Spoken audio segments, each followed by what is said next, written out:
Baiklah, di sini saya akan menjelaskan tentang proposisi dan juga tabel kebenaran. Nah, apa sih proposisi itu? Proposisi itu adalah kalimat yang mempunyai nilai kebenaran, yaitu benar atau salahnya, serta kalimat deklaratif atau pernyataan. Contohnya yang pertama, ibu kota Sumatera Utara adalah Medan. Itu merupakan kalimat proposisi yang benar. Dan yang kedua, 3 kurang 1 sama dengan 3. 3 kurang 1 ya 2, mana ada 3 kurang 1 tetap 3. Jadi itu merupakan proposisi yang salah. Dan yang terakhir, kucing adalah hewan berkaki 4. Itu merupakan pernyataan. Proposisi pernyataan. Dan yang bukan merupakan proposisi itu adalah pertanyaan, perintah, kalimat terbuka dan juga kalimat tertutup. Ya, selanjutnya saya akan menjelaskan tentang negasi. Negasi itu adalah kebalikan dari suatu kalimat. Contohnya, saya suka makan durian, berarti negasinya adalah saya tidak suka makan durian. Selanjutnya ada konjungsi, yaitu dan. Konjungsi itu adalah bernilai benar hanya jika keduanya benar. Jadi selebihnya ya salah. Contohnya, saya diundang. Q-nya, saya datang. Kalimat penggabungannya adalah saya diundang dan saya datang. Ini contoh yang pertama. Saya diundang dan saya datang. Janji ditepati. Dan yang kedua, saya diundang dan saya tidak datang. Janji tidak ditepati. Udah diundang kenapa nggak datang? Dan yang ketiga, saya tidak diundang dan saya datang. Janji dilanggar. Kalau nggak diundang ngapain datang? Gitu kan. Dan yang terakhir, saya tidak diundang dan saya tidak datang. Janji tetap tidak dilanggar karena ya udah dia kan emang nggak diundang, jadi ngapain datang? Yang selanjutnya ada disjungsi, yaitu atau bernilai benar jika salah satu benar atau keduanya benar. Contohnya, kalimat yang pertama, saya makan mie kuah. Kalimat yang kedua, saya makan mie goreng. Penggabungan kalimatnya adalah saya makan mie kuah atau mie goreng. Contohnya, yang pertama, keduanya benar, hasilnya juga benar. Saya makan mie kuah atau mie goreng, ya janji ditepati. Dan yang kedua, saya makan mie kuah atau tidak makan mie goreng. Janji ditepati karena masih ada opsi dia nggak makan mie goreng tapi dia makan mie kuah. Dan yang ketiga, saya tidak makan mie kuah atau makan mie goreng.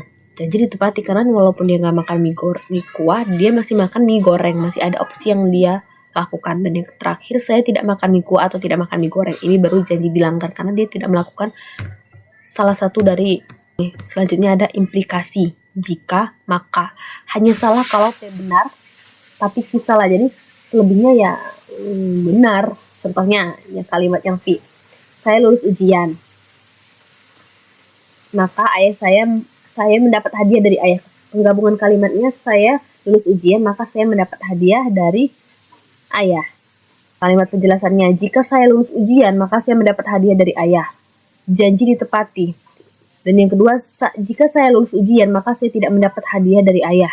Janji dilanggar karena kan dia udah lulus ujian, kenapa dia nggak dapat hadiah dari ayahnya? Dan yang ketiga, jika saya tidak lulus ujian, maka saya mendapat hadiah dari ayah. Janji tetap tidak dilanggar, siapa tahu ayahnya memang mau ngasih dia hadiah saja. Dan yang terakhir, jika saya tidak lulus ujian, maka saya tidak mendapat hadiah dari ayah. Janji tetap tidak dilanggar karena dia memang nggak lulus ujian, jadi untuk aplikasi hadiah.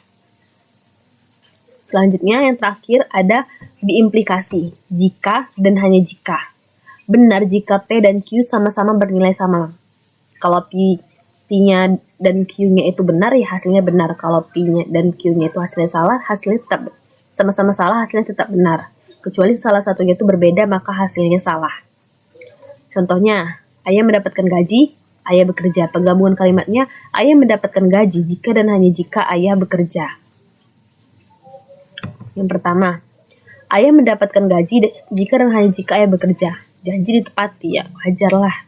Dan yang kedua, ayah mendapatkan gaji jika dan hanya jika ayah tidak bekerja. Janji dilanggar karena kok ayahnya dapat gaji padahal ayahnya tidak bekerja. Dan yang ketiga, ayah tidak mendapatkan gaji jika dan hanya jika ayah bekerja. Janji dilanggar karena udah kerja kenapa nggak mendapatkan gaji. Dan yang terakhir, ayah tidak mendapatkan gaji jika dan hanya jika ayah tidak bekerja. Janji tetap tidak dilanggar ya karena dia nggak kerja, ngapain digaji. Seperti itu. Terima kasih. Sekian